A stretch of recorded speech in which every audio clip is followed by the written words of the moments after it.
Good morning, family, and welcome to today's Lessons for Life. Today is Friday, February 13th, 2009, and today we're reading Numbers chapter 20. And as always, I really encourage you to read it through for yourself and see what you get from it. And you can email us and we'll put it on the blog.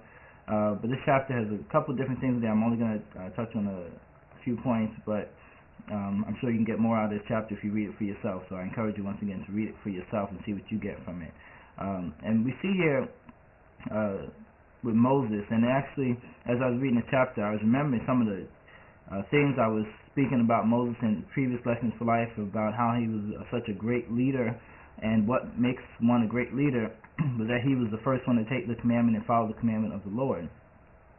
And we see we actually saw it in a couple of chapters before too, but we see here in this chapter how the Lord told him to do something with the rock, to speak to the rock, and then he really gets on the people first, and then he strikes the rock, and he doesn't completely follow what the Lord says in regards to that.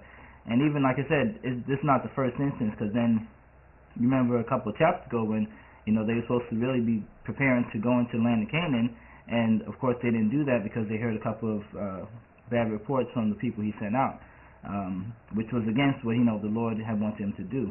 So that was just another example of how now I see from reading that Moses is not exactly following what the Lord is telling him to do.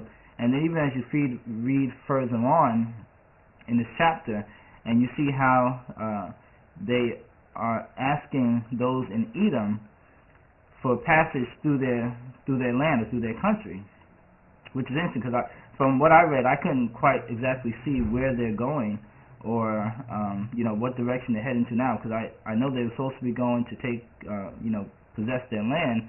And I remember Edom, which we spoke about Edom before. We read about that before in previous chapters, previous books, and Edom was one of the places that they were supposed to be conquering as well too.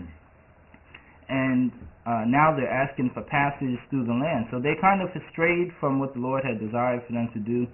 And when you do that, and the lesson we can get for that in life is when you stray from what the Lord wants you to do, then you're now vulnerable to different attacks, like even from what we see here with Edom.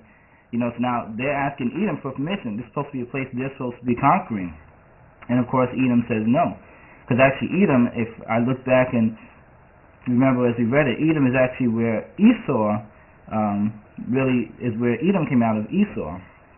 So this is just something I wanted to share with Lessons for Life, about how we see how Moses kind of straying from directly following the commandment of the Lord, and what I said was making him such a great leader and something that we can follow after. And you see how now that he's straying from that, the different things he's susceptible to, and you're not going to be as strong or as fruitful or prosperous or as powerful even when you don't follow the commandment of the Lord, and really not follow it partially or half-heartedly, but follow it completely down to a T, even with the rock that we see bringing forth the water.